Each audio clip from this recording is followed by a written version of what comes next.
of sin and the cycle of even good people. You know, they're praying, they're reciting Quran, they're even doing Umrah, ibadat, but at the same time they can't get away from certain evil practices in their alone time.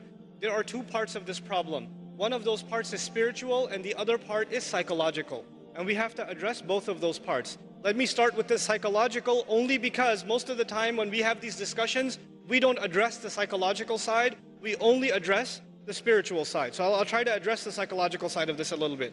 You have to understand that in psychology, there are triggers. In other words, there are certain situations that make your mind, release certain chemicals in your brain, and they make you want to do some things in certain settings. They are triggers. So for example, for a young man, I'll give a crude example. A young man is watching an action movie, and he's watching the movie and he sees a beautiful woman. And as soon as he sees that one scene, his mind gets triggered.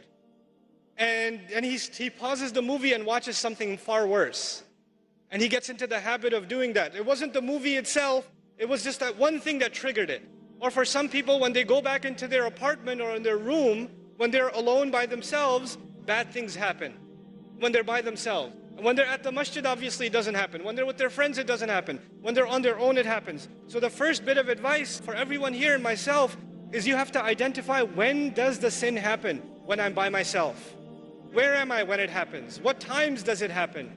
And if you can identify the problem times and the problem places and the problem situations, you have to try to change those situations. If you're a young man and you have a problem with, the kinds of things that are available on the internet and you're looking at those kinds of things, for example, put your laptop, put your mobile device, put it in the kitchen.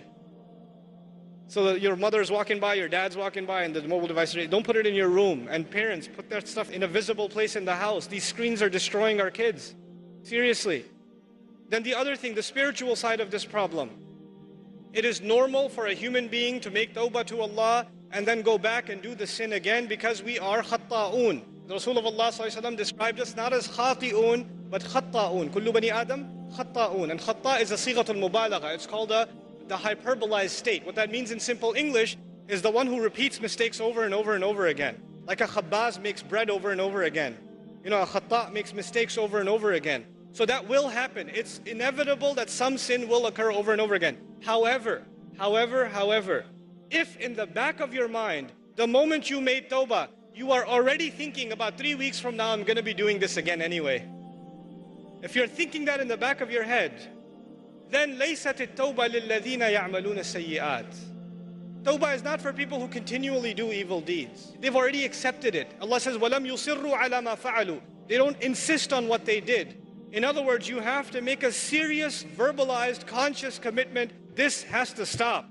Not that one time you cry and you turn to Allah, I'm so sorry, I can't believe I did this, and you don't do it. You have to figure out a way to get away from this entirely, a serious commitment to yourself. And if you can't do it on your own, seek the help of friends. Seek the help of people you trust. I know it's embarrassing sometimes, but we all need counsel and help sometimes. And when you realize that it's been going on for years and you haven't been able to get out of it, it is time to seek someone else's help.